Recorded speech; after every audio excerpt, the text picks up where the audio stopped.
Madame, Monsieur, bonsoir. Dans une commune où l'on dit que les citoyens ne s'intéressent que peu à la vie politique locale, ce ne sont pas moins de 4 listes qui se présenteront aux électeurs aulnois le 14 octobre prochain. La majorité du bourgmestre Guylain Senden au pouvoir depuis 18 ans peut-elle être mise à mal par les 3 listes qui s'opposent à lui? Eh bien, c'est l'un des enjeux de ce scrutin. Nos invités, je vous les présente. Patrick Mullens, tout d'abord, vous êtes tête de liste pour le Parti socialiste. Bonsoir à vous. À vos côtés, Joseph Lejeune, deuxième candidat sur la liste Aulne demain. Bonsoir. Guylain Senden, bourgmestre sortant, tête de liste du groupe RAB, Rassemblement autour du bourgmestre. Bonsoir. Et à vos côtés, Dorian Kempeners, tête de liste pour le parti écolo. Bonsoir. Bonsoir. À vous quatre. État des lieux, bilan, enjeu à Aulne. On regarde ce magnéto et puis on entame le débat. Se présentera pas. Après quelques hésitations, Guylain Senden a finalement décidé de briguer un 4e mandat à Aulne. Voilà 18 ans que ce sexagénaire, vétérinaire de profession, tient les rênes de l'un des plus beaux villages de Wallonie. Voilà 18 ans aussi que l'opposition essaye de prendre d'assaut ce bastion démocrate humaniste. Et ce n'est pas faute d'essayer, mais jusqu'ici, libéraux, socialistes, écolos et intérêts communaux n'ont obtenu que des cacahuètes. En 2006, Aulne Ensemble a décroché 4 sièges. Trop peu pour influencer quelque décision que ce soit. Alors aujourd'hui, chacun reprend ses billes, étant une fois encore l'aventure seule. Josiane Gillon-Servet, l'ancienne secrétaire communale, mène la liste la plus ambitieuse. C'est la majorité que le MR veut conquérir. Le PS, conduit par le secrétaire de l'USC, Patrick Mullens, serait content avec 2 sièges. Enfin, le jeune Dorian Kempeners espère donner au Var son premier élu après 3 élections. 3 listes face au rassemblement autour du bourgmestre, 3 cailloux dans les souliers du bourgmestre, mais l'empêcheront-ils de poursuivre son chemin ? Voilà, les cartes sont sur la table. Patrick Mullens, tête de liste donc pour le Parti socialiste. Tout d'abord, qu'est-ce qui a mis fin à cette alliance avec le MR? Rappelons, on vient de le dire, que vous formiez un seul et même groupe en 2006, Aulne Ensemble, avec 4 sièges. Qu'est-ce qui s'est passé? En fait, je ne suis pas tout à fait d'accord avec la vidéo qu'on vient d'entendre. Nous avons effectivement eu trop peu de voix que pour pouvoir influencer une décision, mais nous avons ensemble travaillé à une opposition constructive. Pourquoi est-ce qu'on a décidé de se séparer alors que nous avons très bien fonctionné et dans une bonne entente pendant toute cette mandature? Parce que nous avions fait le pari que les Aulnois allaient comprendre que nous voulions un changement de gestion communale. Et nous n'avons pas obtenu le nombre de voix suffisantes. Donc maintenant, nous nous présentons séparés, ce qui n'empêche qu'après, quand les Aulnois se seront positionnés, de pouvoir faire toutes les alliances possibles. Il y a eu divergence de vues sur un dossier ou pas? On ne va pas dire qu'on s'entendait toujours, mais on est toujours arrivé à une décision commune. Donc on négociait entre nous. Et on arrivait à prendre une décision qui était commune. Donc, effectivement, il y a des dossiers où nous nous sommes, entre guillemets, affrontés cordialement en préparation, mais nous avions une position commune lors des décisions au Conseil communal. Joseph Lejeune, vous êtes, comme je l'ai dit tout à l'heure en entrée de débat, 2e candidat sur la liste Aulne demain. Pourquoi est-ce que ce n'est pas votre tête de liste qui participe à ce débat, Josiane Gillon? Mais oui, je sais que c'est une question que tout le monde se pose. Malheureusement ou heureusement pour elle, Josiane Gillon est actuellement en voyage aux USA et elle rentre ce soir. Donc, elle va pouvoir nous regarder. À moins de faire un duplex. Voilà, exactement. Maintenant, il faut savoir que jusqu'au dernier moment, il n'était pas question à 100% que Josiane Gillon soit la tête de liste. Nous avions d'autres perspectives.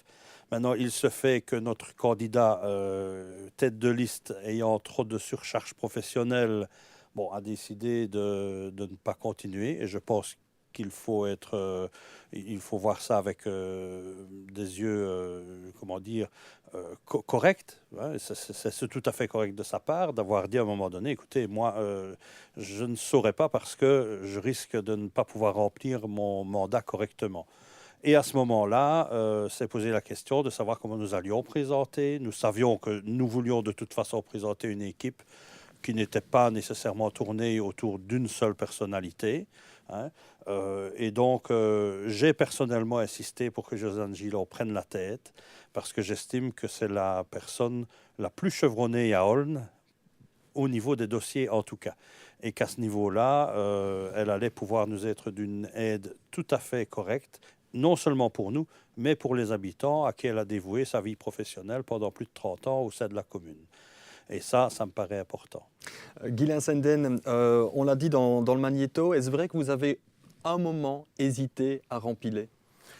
Je pense que c'est une interprétation. C'est vrai qu'à un moment donné, et je dirais à mi-législature, lorsque l'équipe a commencé à s'organiser en vue de ces élections, la question s'est posée, quelle sera l'équipe qui pourrait m'accompagner et quel est le dynamisme de cette équipe. Donc il y a eu une discussion entre nous pour voir les perspectives du futur, parce que c'est vrai qu'on le souligne ici, il y a 18 ans où je m'occupe de la commune, avec beaucoup d'enthousiasme, je pense avec beaucoup d'énergie aussi. Et cet enthousiasme, je souhaite qu'il soit poursuivi par moi-même, mais aussi par ceux qui voulaient m'accompagner. Et vous préparez déjà le futur aujourd'hui? Ah bien sûr, absolument. On prépare le futur et ce travail en cours de législature, nous avons établi des programmes de gestion. Nous ne travaillons pas au jour le jour en fonction des problèmes qui surviennent. Il y a bien sûr un travail du quotidien, je dirais l'entretien, mais surtout une perspective à long terme de développement pour la commune. Et tout ce que nous avons mis en place, c'est essentiellement des outils de gestion à long terme pour un devenir tel que nous le souhaitons, c'est-à-dire un devenir progressif, un devenir qui fait de notre commune, qui est une commune millénaire, une commune qui utilise ses atouts de base pour développer son avenir, y créer de l'emploi, y créer une dynamique autour des éléments essentiels qui constituent notre vie, c'est-à-dire le patrimoine environnemental, le patrimoine humain et le patrimoine architectural qui est assez remarquable dans notre commune. Voilà, des thèmes que nous allons développer évidemment au cours de ce débat. Dorian Kempeners, vous remettez l'ouvrage sur le métier avec votre formation écolo. Le temps est venu pour vous d'avoir au moins un élu? Oui, je crois que le temps est venu. Écolo a loupé un siège il y a 6 ans de pas grand-chose. Ça s'est joué à quelques voix. Et ça ne nous a pas empêchés de travailler. Et donc depuis 6 ans, on s'est remis en question. Pourquoi avions-nous échoué? Peut-être s'agit-il d'un manque au niveau de la communication. Donc nous avons très fort travaillé ces derniers mois sur la communication vers les habitants. Et voilà, ici on se représente avec une équipe qui a été modifiée, mais qui ne manque pas d'expérience. J'en occupe la tête de liste. Je suis le benjamin des têtes de liste, ce qui ne veut pas dire qu'on n'a pas d'expérience, évidemment. Ça fait à peu près 10 ans que je travaille au niveau local. Et puis derrière, on a des gens qui habitent le village depuis 20, 30 ans, 50 ans et qui ont eux-mêmes occupé des fonctions au sein de la commune. Est-ce qu'il a toujours été question chez vous, écolo, de présenter une liste écolo? Ou est-ce que vous avez été approché, comme on peut le lire, par le Parti socialiste en l'occurrence, pour former une seule et même liste? Donc, il y a eu des discussions. Le Parti socialiste nous a approchés. Je pense qu'il a approché d'autres listes également. Donc la question s'est posée. On s'est demandé ce dont on avait besoin, ce dont les Aulnois avaient besoin. Et on se dit que seuls, nous avons les possibilités et les compétences pour faire un travail constructif. Nous l'avons déjà fait pendant 6 ans, même si nous n'avions pas d'élus, ça ne nous a pas empêché de travailler. On continue avec la liste qui est la nôtre. On peut faire quelque chose de bien. Patrick Mullens, il y a eu des tentatives de rapprochement avec l'un ou l'autre? Il n'y a pas eu de tentative de rapprochement. J'ai personnellement, au nom de mon parti qui m'en a donné l'autorisation, rencontré les autres formations de façon à voir, comme c'est toujours notre option de travail, d'être proactif. Il n'est pas question d'accords préélectoraux, mais de savoir vers qui on va pouvoir se tourner après en fonction des programmes. Et là, vous avez déjà une réponse à votre question? Je pense que quand on lit les programmes, par exemple le programme d'écolo est un copier-coller de notre programme d'il y a 6 ans, donc les rapprochements sont possibles. Quand on regarde le programme de M. Senden, il y a pas mal de convergences. Et quand on regarde le programme de Holn demain, on a travaillé ensemble pendant 6 ans, on sait très bien vers quoi on veut aller. Donc a priori, vous ouvrez la porte à tout le monde. Moi, je défendrai les voies que les Aulnois me donneront dans les meilleures possibilités. Oui, tout à fait. Dorian Kempeneer, je vous ai vu sourire quand Patrick Mullens parlait de copier-coller par rapport à son programme de 2006. Oui, nous ne sommes pas d'accord, simplement parce que ce n'est pas exact. Qu'est-ce qu'il y a de différent Mais ce qu'il y a de différent, c'est simplement la façon de présenter le programme et les points qui sont dessus. Nous présentons 5 priorités. Ce n'étaient pas les 5 priorités du PS il y a 6 ans. Et au sein de ces priorités, nous proposons 5 actions concrètes par priorité. Alors, il est possible que l'une ou l'autre de ces actions concrètes, de ces propositions concrètes se retrouve dans le programme du PS il y a 6 ans. J'avoue que je ne connais pas le programme du PS par cœur, mais ce programme a été fait en fonction des besoins et des attentes actuelles. Et donc, il est forcément très différent de ce qui est sorti il y a 6 ans. Dorian Kempeneer, je reste avec vous parce que un des moments de ce débat, c'est notre séquence phrases de campagne. Notre rédaction a épluché vos différents commentaires, à la fois sur notre antenne, mais également dans la presse écrite de notre région, bien sûr. Et on en a extrait une citation que vous avez donnée. On va vous demander de la commenter. Et on commence avec vous, Dorian Kempeneer. Et vous aurez 30 secondes après maximum pour y répondre. Dorian Kempeneer, vous avez présenté votre liste écolo sous la forme d'une recette originale, mais selon le dicton, ne serait-ce pas dans les vieilles casseroles qu'on fait les meilleures soupes? Alors, la question est posée. C'est une excellente question. Ne serait-ce pas dans les mêmes casseroles qu'on fait les meilleures soupes? Si, sans doute, mais la recette de la soupe elle-même peut varier. Donc, nous, écolos, on n'est vraiment pas là pour détruire tout ce qui a été créé. On n'est vraiment pas là pour dire tout ce qui a été fait est catastrophique. On est là pour insuffler un sang neuf à la commune. Et on est prêt à le faire. Et on a des recettes toutes prêtes pour ça, mais on peut les adapter en fonction de nos partenaires éventuels. Voilà, merci. On se tourne vers vous, Joseph Lejeune. C'est à vous cette deuxième phrase de campagne. On l'écoute et puis 30 secondes pour y répondre. Joseph Lejeune, dans la Meuse, le bourgmestre soutient que les avis étaient tellement mitigés au sein de votre groupe que vous étiez totalement paralysé. Est-ce vrai? Non, pour moi, ce n'est absolument pas vrai. Je pense que pour mon collègue Patrick ici non plus. Nous avons toujours eu des réunions préparatoires. C'est vrai que chacun avait sa vue des choses. Je dois dire que le plus souvent, elles étaient convergentes. Et quand il y avait des petits points qui pouvaient poser problème, on en discutait et on est toujours arrivé à un compromis qui satisfaisait tout le monde. Maintenant, au conseil communal... La cloche a sonné. Ouais, voilà. On avait 30 secondes pour y répondre et on respecte le timing. Et puis, Patrick Mullens, c'est à vous cette phrase de campagne qui vous est adressée. On aura l'occasion d'y revenir à Joseph Lejeune si vous voulez. Patrick Mullens, vous êtes le seul groupe à vous présenter en solo à Holn, mais si vous deviez choisir un membre d'une autre liste pour rejoindre vos rangs, sur qui votre choix se porterait-il? Alors, Patrick Mullens, si vous deviez aller chercher un candidat dans les 3 autres listes, qui prendriez-vous? Je ne vais pas répondre lequel des 3 pour l'instant, ça dépendra de l'expression aulnoise. Et soyons clairs, pour pouvoir diriger la commune, il faudra une majorité, au moins une majorité simple. Et donc les calculs se feront en fonction des résultats de chaque groupe. Je pense qu'il est possible de travailler positivement et de façon constructive avec l'ensemble des personnes qui sont ici autour de la table. On a la chance d'avoir une commune où on a 4 partis démocratiques qui se présentent. Ça facilite les choses.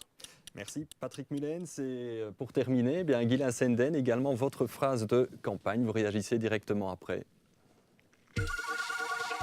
Ghislain Senden, vous affirmez dans la Meuse du 25 août qu'il n'y a pas d'inauguration dans votre commune, car c'est interdit dans les prochaines semaines. Pourtant, les Aulnois ont tous reçu dans leur boîte aux lettres une invitation le même jour à découvrir la cafétéria du nouveau centre sportif. Alors Ghislain Senden, par rapport à ces inaugurations, mais nous avions convenu Il y a une convention de gestion au niveau du hall omnisport pour l'espace cafétéria-restaurant qui était remise à un privé. Et il se fait que le privé a souhaité inaugurer cet espace le jour du début de la fête du village. Et bon, c'est une initiative privée. Et à cette occasion, nous avons fait une porte ouverte, mais il n'y a pas eu d'inauguration. D'ailleurs, je n'ai pas participé personnellement en tant qu'autorité. Il n'y a pas eu de discours. C'est à relever d'une initiative privée. Voilà, merci pour votre réponse. Et on aborde évidemment un des thèmes essentiels de ce débat, c'est ce hall omnisport, un projet qui a été initié en 2005 et qui est enfin sorti de terre aujourd'hui, 2 millions d'euros, subsidiés à hauteur de 60% par la région wallonne. On sent très clairement que ce dossier, vous allez me dire oui ou non, il est sorti de terre, il est là, il est trop tard pour revenir dessus. Patrick Mullens, qu'est-ce que vous pointez du doigt dans la construction de ce hall omnisport et dans le fait qu'il est là aujourd'hui ? Ce qui est important, c'est la gestion que l'on va en faire. Et je pense que là, pour l'instant, on est un petit peu dans le flou artistique et je pense qu'il est grand temps de réunir les forces vives aulnoises et de décider ce que l'on va en faire. Il faut au minimum arriver à être en équilibre financier ou en léger déficit. C'est supportable pour le bien-être que ce hall va amener à la commune, mais on doit dès maintenant être proactif pour savoir vers quel mode de gestion et quel mode de financement on va avoir pour ce hall. Est-ce qu'avant même d'ouvrir ses portes, le hall omnisport est en déficit ? Oui ou non ? On parle de gestion, Ghislain Senden.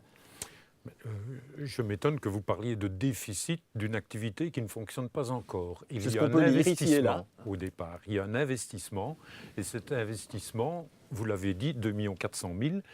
Au départ, une régie communale autonome a été créée pour que cet investissement soit réduit au maximum dans les mesures du possible, c'est-à-dire récupération de la TVA.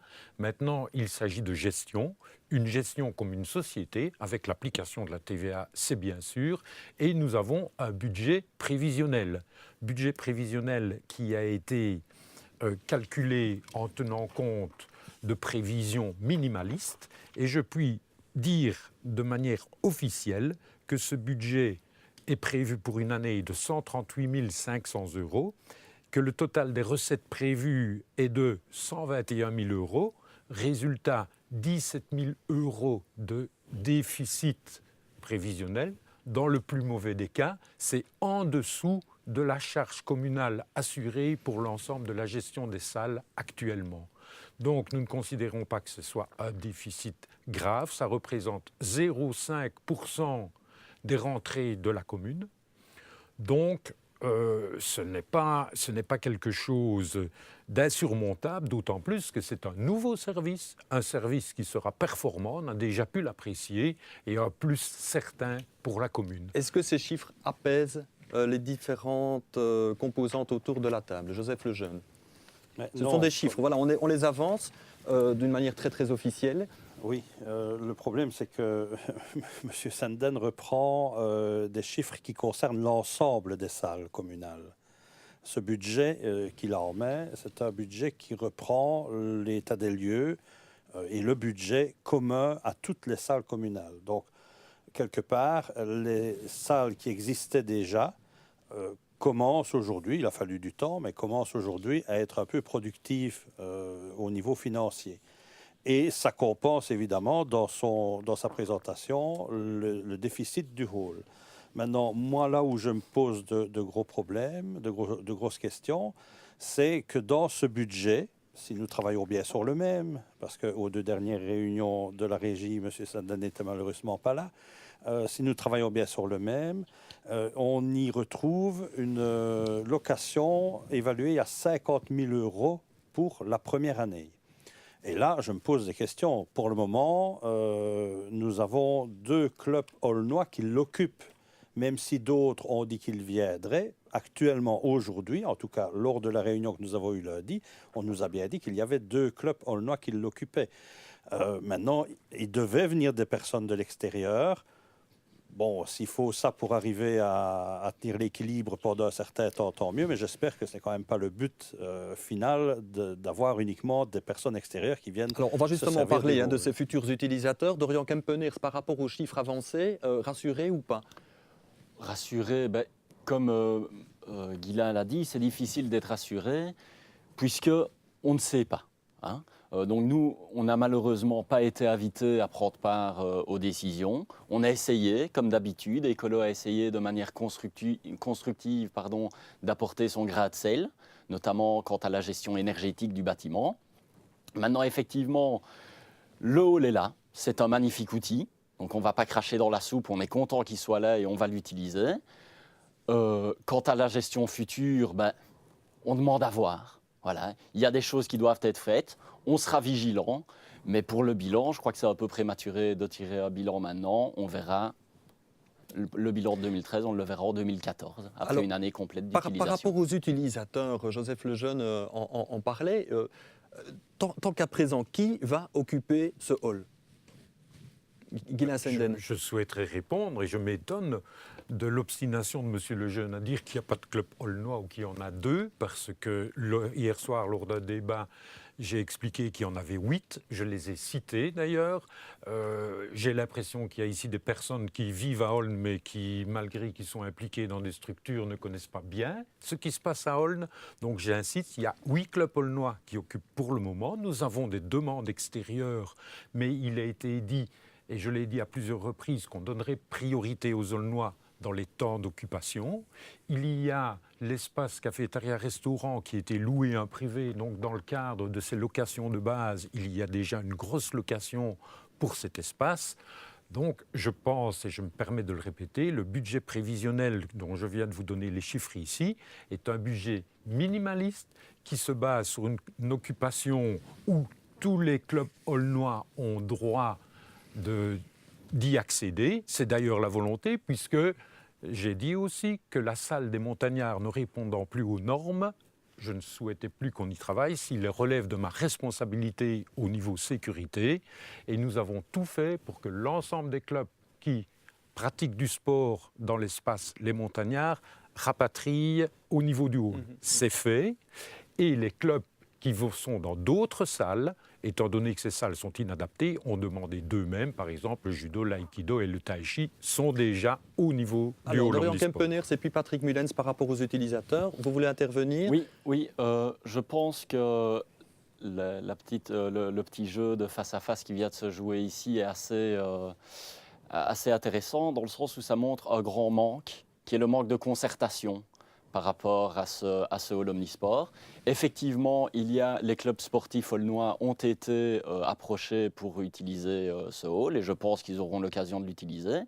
Ce qui est dommage, c'est qu'il n'y ait pas eu de concertation avant pour, avec ces clubs aulnois, déterminer quel devait être le devenir de ce hall et faire les aménagements en fonction. Mieux que ça, des concertations auraient pu avoir lieu pour ceux qui voudraient lancer une activité sportive à Aulne, qui n'existe pas encore, et qui auraient pu profiter de la création de ce hall pour lancer une activité. Alors, Patrick Mullens, puis alors on aborde le deuxième thème du débat. Évidemment, le hall pourrait à lui seul constituer la majeure partie de ce débat, mais il y en a d'autres. Il y a d'autres thèmes. Patrick Mullens, malgré tout, sur les utilisateurs notamment. Voilà, sur les utilisateurs. D'abord, c'est vrai que c'est un hall sportif, mais on peut peut-être y attirer d'autres activités que sportives.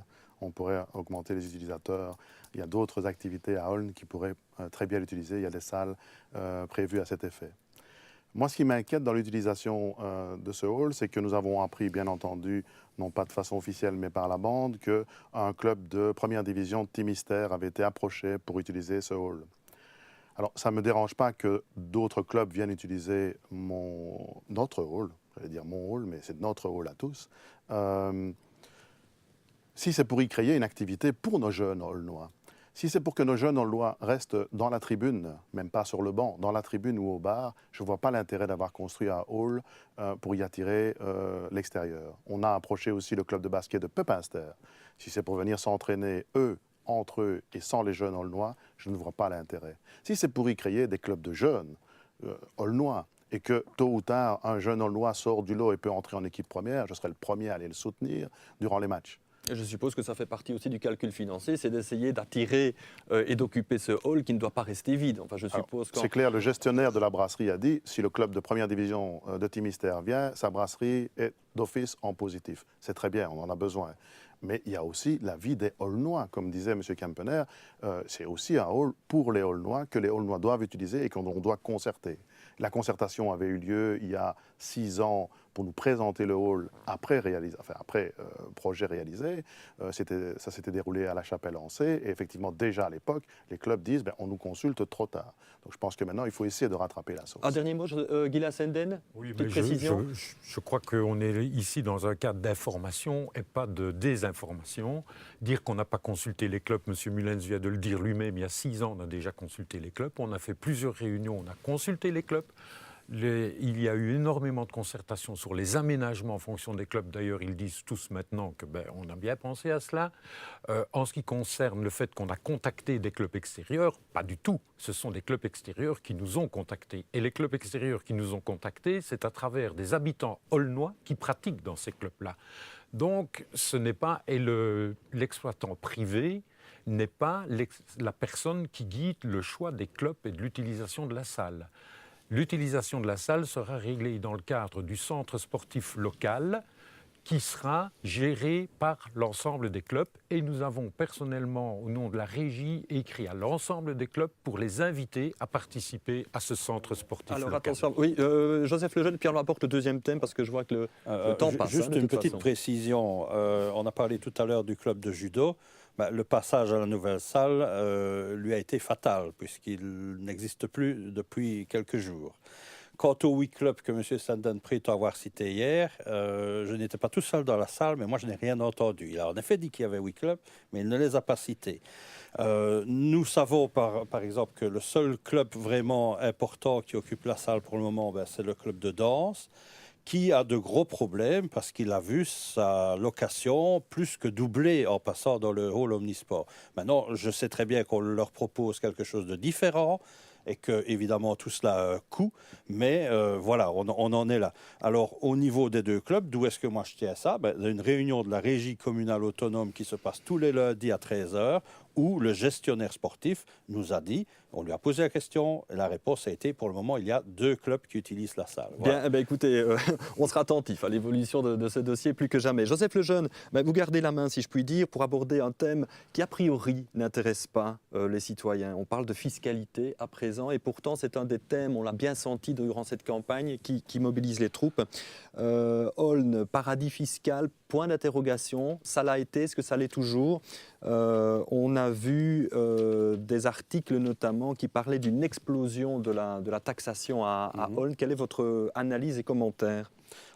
Je pense qu'à l'heure actuelle, ce n'est pas nécessairement une qualité d'être un paradis fiscal, parce que derrière cela, il faut voir les services qui sont offerts, il faut voir à quoi les gens peuvent avoir droit.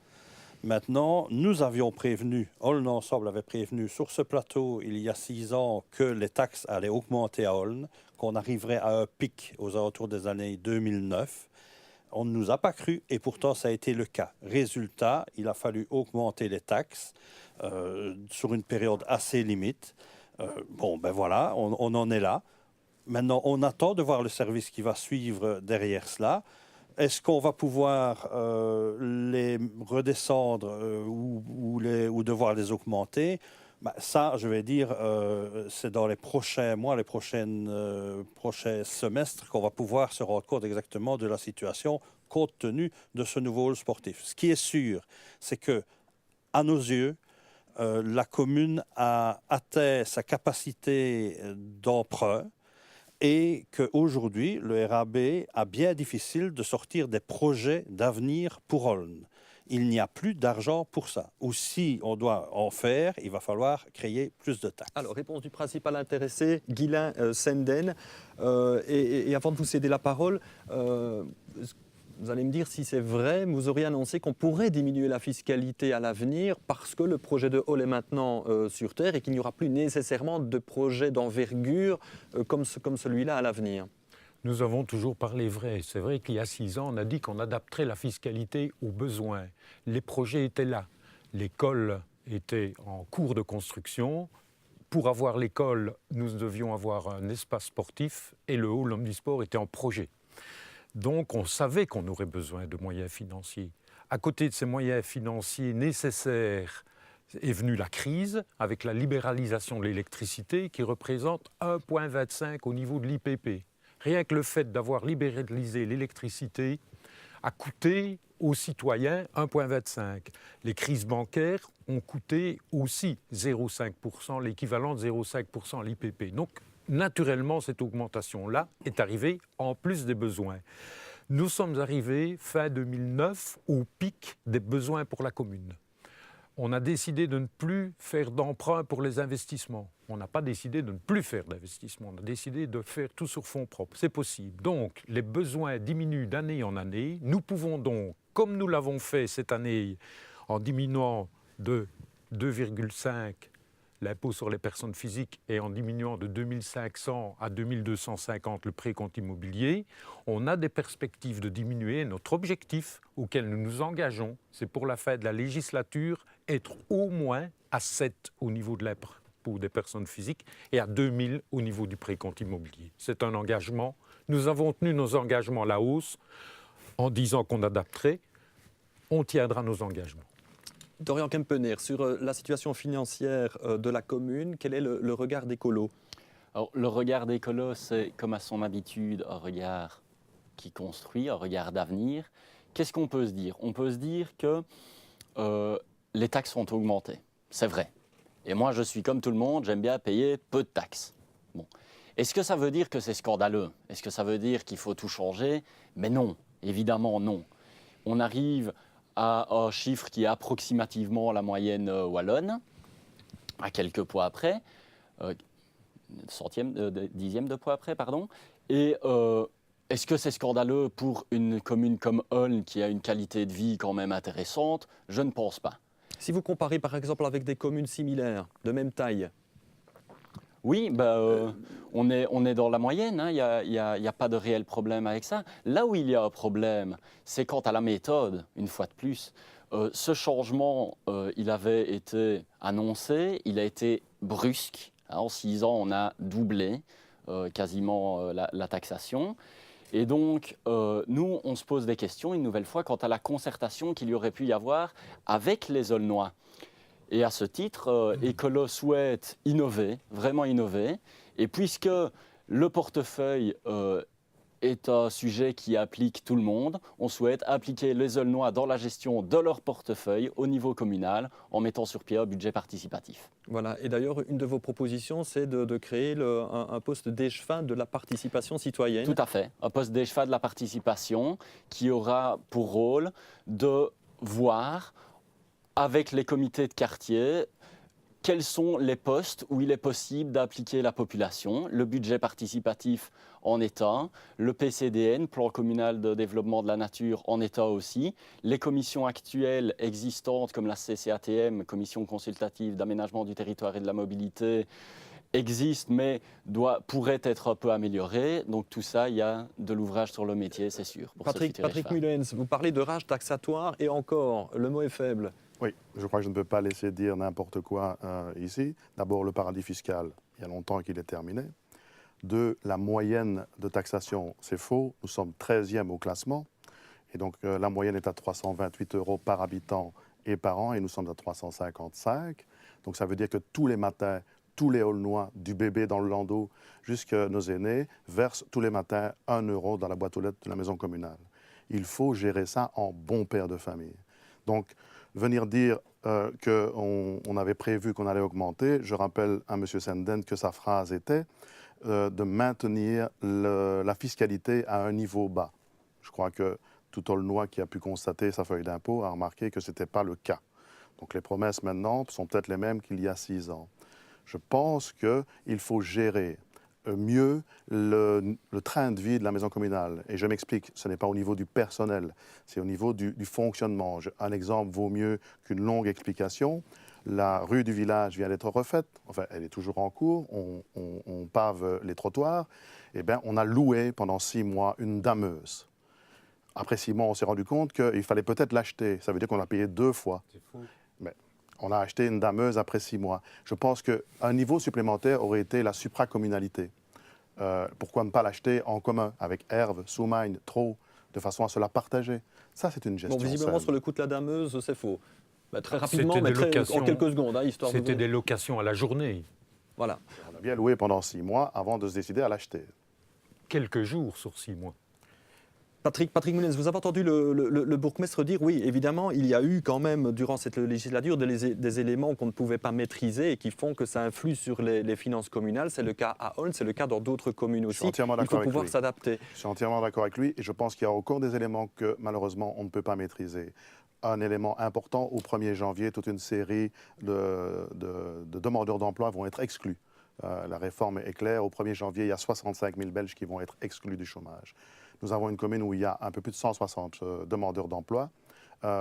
Si une dizaine est marge d'office du CPAS, puisqu'ils n'auront plus leur indemnité, ça va augmenter le coût pour le CPAS. Eh bien, on n'est pas proactif, on n'y réfléchit pas, on n'essaye pas de voir comment on va financer ça. Et donc, de nouveau, on risque d'avoir un recours à l'augmentation de l'IPP, qui est d'ailleurs la seule mesure que l'on peut encore faire, puisque toutes les autres taxes sont au maximum autorisées par la région wallonne. Donc, il reste juste l'IPP, où on pourrait remonter ce que l'on vient de diminuer cette année. C'est un peu suspect en année électorale de diminuer les impôts. Alors, petite respiration dans ce débat. On parlait des citoyens. Bien, nous sommes allés à leur rencontre. Micro-trottoir dans les rues de Olne. Et puis après, on réagit. Ça ne vous intéresse pas, la politique communale? Pourquoi? Parce qu'il n'y a rien de bon dedans, donc c'est tout. Ça ne m'intéresse pas. Vous êtes déçu? Oui, sur beaucoup de niveaux. Je regrette un peu qu'il n'y ait pas une maison pour les gens âgés qui n'ont plus les moyens et qui habitent le village. Beaucoup de choses qui manquent quand même. Voilà, vous avez des marcheurs, je dirais bien tous les jours, au vous de mode. Ou madame qu'on peut aller prendre une tasse de café. Il n'y a même pas un café. Écoutez, je crois qu'on n'est pas trop mal ici. La politique, ben, moi, c'est comme partout. Hein. Tous les projets qui sont en cours sont là pour améliorer déjà la vie des piétons. Il y a d'excellentes promenades à faire. Les paysages sont magnifiques.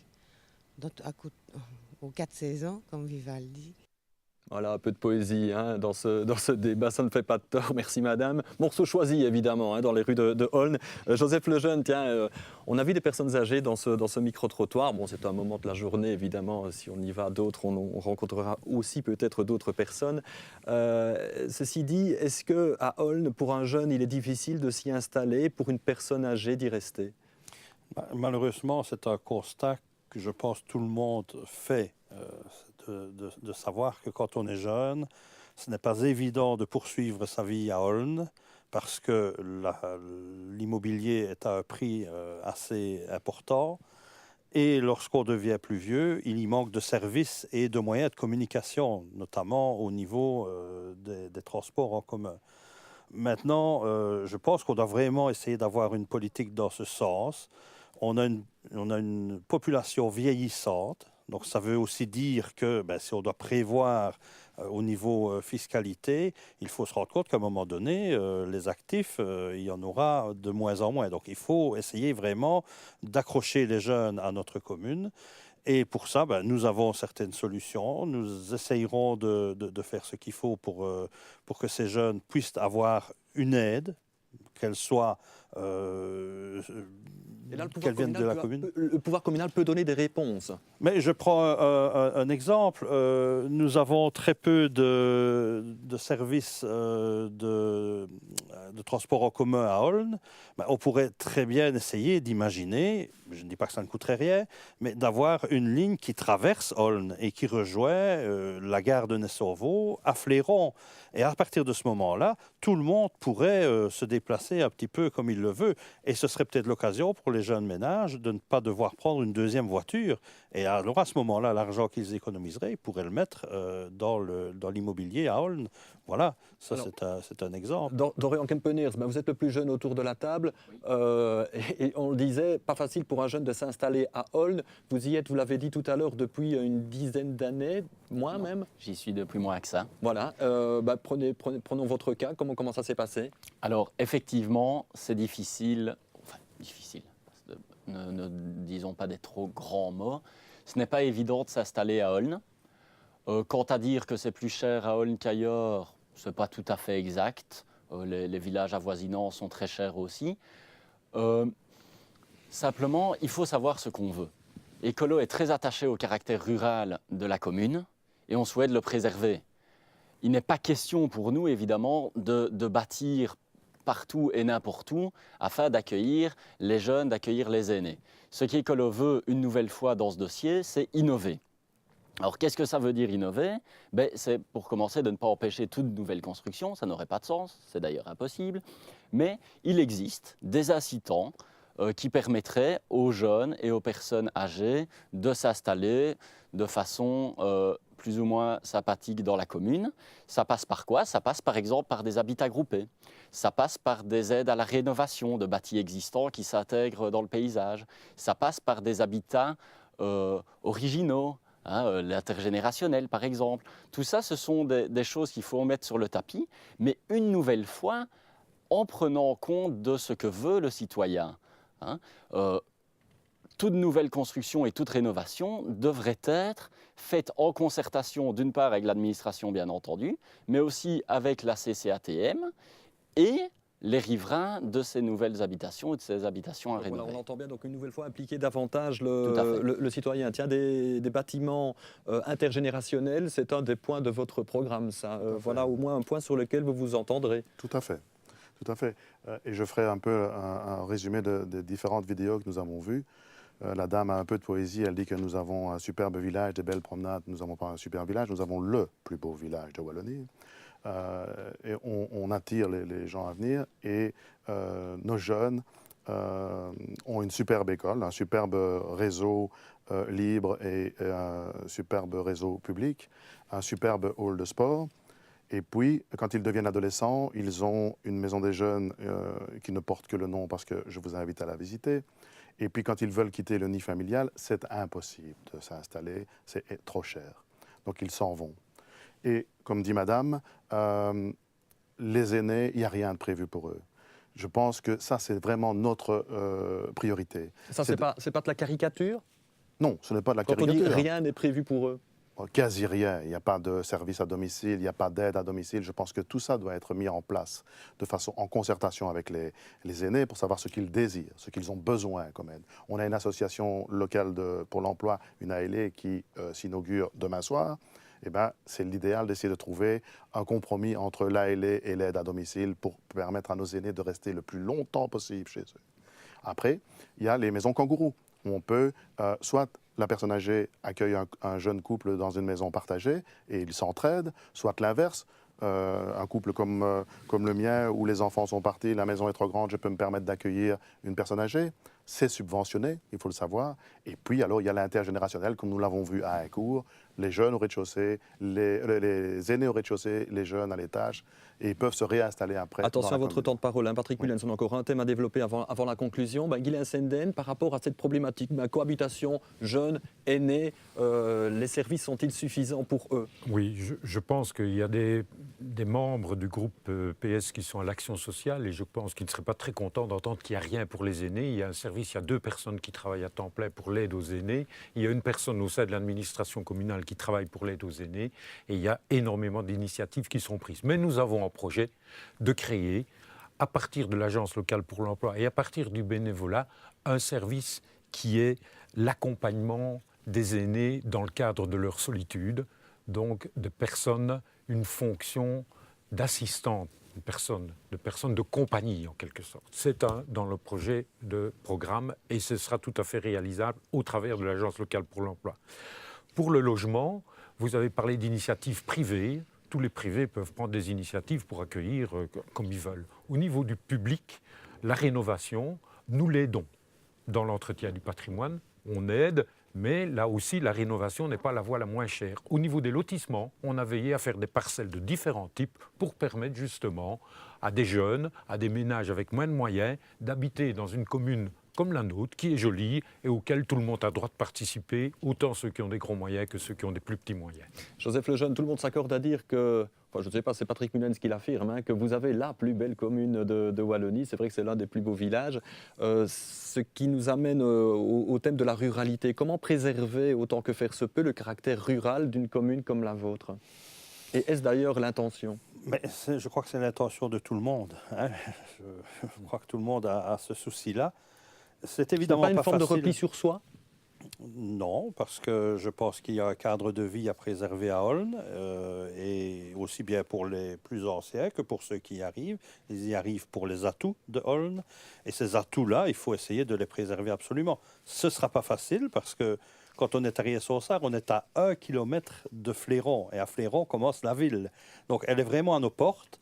Maintenant, il faut gérer ça le mieux possible. Je pense qu'il y a des outils comme le schéma de structure, etc., qui sont mis en place actuellement, qui vont pouvoir donner certaines réponses. D'accord, sur le schéma de structure communale, là vous êtes pour, sa mise en place vous satisfait? Pas tout à fait, parce que il est trop emprunt du programme du bourgmestre actuel, du RAB, mais il y a des choses intéressantes dedans, on ne peut pas le nier. Dorian Kempeners, par rapport à ce schéma de structure communale, effectivement, je crois qu'il y a des projets qui ont été établis et mis sur la table pour les 10 prochaines années. Est-ce qu'ils vont dans le sens écolo? Mais, bon, le schéma de structure, c'est un outil, un bel outil, qu'il faut utiliser. Alors, sommes-nous d'accord avec tout? Mais une nouvelle fois, non, nous ne sommes pas d'accord avec tout ce qui se trouve là-dedans. Maintenant, c'est un document de travail, et Écolo est prêt à travailler sur ce document, une nouvelle fois avec l'aide des habitants, pour faire de ce schéma de structure un outil utilisable et utilisé. Oui, Patrick Mullens, également sur ce schéma de structure. Pour répondre à votre question principale, pour la ruralité, nous sommes tous bien d'accord. D'ailleurs, ce soir, je participe à un débat avec l'association d'aide en milieu rural. Donc, je pense que ça, c'est important. Je pense que nous devons continuer à développer notre esprit communal, notre esprit d'entraide, notre esprit de fraternité dans notre commune. Ça, c'est important. Voilà, eh bien écoutez, le temps passe vite, hein. Quand on est autour de la table dans un débat comme celui-ci, le temps passe plus vite qu'on ne l'imagine. On arrive au terme déjà de ce débat sur Olne avec le mot de conclusion. Donc chacun, en fonction de son temps de parole, eh bien, va pouvoir l'apprendre, c'est le cas de le dire. Dorian Kempeners, mais le tirage au sort a voulu que ce soit vous qui commenciez. Quel est le mot de conclusion d'Écolo? Quel message voulez-vous faire passer à la population pour le 14 octobre? Mais écoutez, la commune sort de 12 ans de majorité absolue du RAB, mené par Guilain. Et 12 ans de majorité absolue, quoi qu'on en dise, ça use. On entre dans une routine, et je pense sincèrement que cette commune a besoin de sang neuf. Et Écolo est prêt à fournir ce sang neuf, est prêt à travailler. Et donc, nous avons deux objectifs. Si on pouvait ouvrir la majorité, ça serait évidemment formidable, hein, dans le cadre d'un travail en commun, on cherche ça. Ça, c'est une invitation au bourgmestre. Ou à un autre. Nous n'avons pas d'exclusif. Et dans le cas contraire, mais Écolo est prêt à faire une opposition constructive en impliquant un maximum les citoyens. Voilà, et un de vos souhaits, c'est qu'Écolo existe après le 14 octobre. C'est ce que vous m'avez rappelé en préparant cette émission d'ailleurs. Mais Écolo existera toujours après, parce qu'on ne va pas baisser les bras. Maintenant, si Écolo pouvait avoir plus de visibilité qu'il n'en a actuellement, évidemment, ce serait une réussite pour nous, mais à mon avis, ce serait aussi une réussite pour les Aulnois. Ghislain Senden, le mot de la fin. Voilà, je l'ai dit tout à l'heure, nous avons réfléchi tout au cours de ces années, tout en assurant la gestion, à l'évolution de la commune, bien sûr, et mon engagement est basé d'abord sur une équipe forte. J'ai une équipe composée de personnes avec beaucoup de compétences, avec de l'expérience, et des jeunes dynamiques, impliqués déjà dans la vie communale, mais qui ont envie vraiment de faire encore un pas davantage dans la gestion communale. On me dit fatigué, d'autres me diront usé. Moi, je vous dirais que je suis aiguisé, c'est-à-dire que ces compétences, je les ai développées, les relations, je les ai développées, le savoir-faire et le dynamisme, je pense qu'il n'est plus à prouver dans mon chef. Je le maintiendrai pour ma commune. Voilà. 0, parfait. 0 secondes, je veux dire. Hein. Vous êtes scrupuleux sur votre temps de parole. Joseph Lejeune, voilà le mot de la fin pour Aulne demain. Moi, le mot de la fin, il va être assez rapide. Nous avons une commune gérée depuis 18 ans par le même bourgmestre. Nous commençons à voir, malheureusement, comme dans tous les pouvoirs qui sont là depuis un certain temps, certaines indélicatesses. Il y a eu une maison achetée par 3 échevins alors qu'au départ, ils devaient aller la voir pour la commune. Ils l'ont achetée à titre privé. Les Aulnois se posent des questions à ce niveau-là. On a entendu parler de terres qui ont été enlevées d'un chantier privé du bourgmestre pour amener à la commune par des ouvriers de la commune. Ça, ce sont des choses qui ne se passent pas quand une majorité est neuve. C'est quelque chose qu'on ne voit pas. En tout cas, nous, ce que je peux dire, c'est que nous souhaitons vraiment que l'équilibre soit rétabli à Olne. Et nous avons une équipe forte, nous avons une équipe qui connaît les dossiers avec Mme Gillon. C'est pour ça que nous l'avons mise là. Et nous nous engageons à faire que Olne reste un des plus beaux villages de Wallonie et à faire tout ce qu'on peut pour s'occuper des problèmes au jour le jour des Aulnois. Et ça, on n'y pense pas assez. Prêt à travailler avec d'autres, très rapidement ? Tout à fait, en fonction des programmes, bien évidemment, en fonction des affinités, il y a des ouvertures possibles et nous verrons au soir du 14 comment les Aulnois vont nous répartir et vont distribuer les cartes. Merci Joseph Lejeune. Patrick Mullens. Mon équipe et moi-même pensons que l'actualité le démontre, on a besoin de certaines valeurs. Je pense qu'on doit ramener dans cette commune une participation citoyenne. On ne doit pas entendre le citoyen, on doit l'écouter. On doit aller vers lui. C'est le rôle d'un élu, c'est d'aller vers le citoyen, de l'écouter et de répondre à ses demandes. Les élus sont là pour servir le citoyen et non pour se servir. Et je pense qu'on a besoin de ramener un petit peu d'humanité, de valeurs de fraternité, de valeurs de ruralité dans notre village de Olne. Merci à vous tous d'avoir participé à ce débat. J'espère que vos électeurs y verront plus clair sur les enjeux dans votre commune. Réponse, bien évidemment, le 14 octobre. Demain, on part et on reste dans le nord de l'arrondissement avec cap sur Aubel. Ce sera notre prochain débat. Bonne soirée à vous et à bientôt.